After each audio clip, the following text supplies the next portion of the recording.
Scripture tells us that we can only love because God first loved us.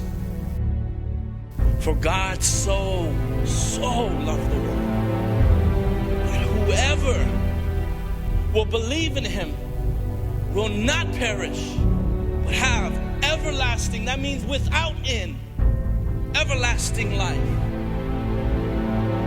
What is compelling Christ, even in the midst of mockery, even in the midst of torture, even in the midst of beatings, what is compelling him to keep going forward? As the soldiers and the guards spit in his face, as they pull hair from his head and his beard, as they literally take the flesh off of his skin where you can only see bone, how can Christ continue to go forward? And even the soldiers will say, how can you be the Son of God if you can't even set yourself free from here? And Jesus said, nobody's taking my life, I'm giving it. Nobody's taking the life of Jesus, I'm giving it. But what compelled him? Even as we daily sin, as we mess up on the daily, what is compelling him to continuously forgive us? Love. The love that he has for us. Without that love, there is no forgiveness. Without that love, there is no redemption. Without that love, there is no salvation. Because he was compelled by the love that was in him. So as he carried that cross, as he carried it on his back, there's only one thing. Every step that he took, it was, after every beating, it was the love of God. After every spit in his face, it was the love of God.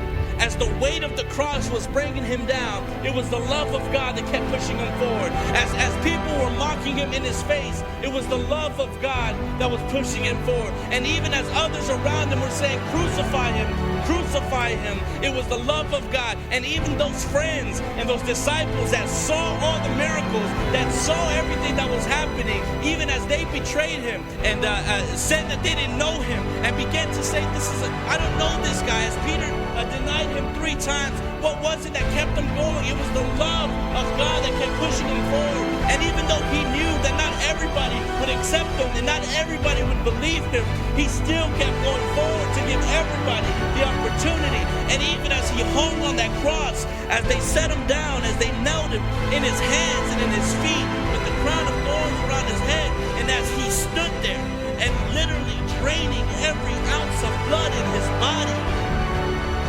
what compelled him to stay on there? The love of God. And he looked upon everyone and he said, Father, forgive them, for they don't know what they're doing. In the midst of those that were killing him, literally, that were torturing and mocking him, he forgave them as he was dying. That's the love of God. That is the perfect example of love.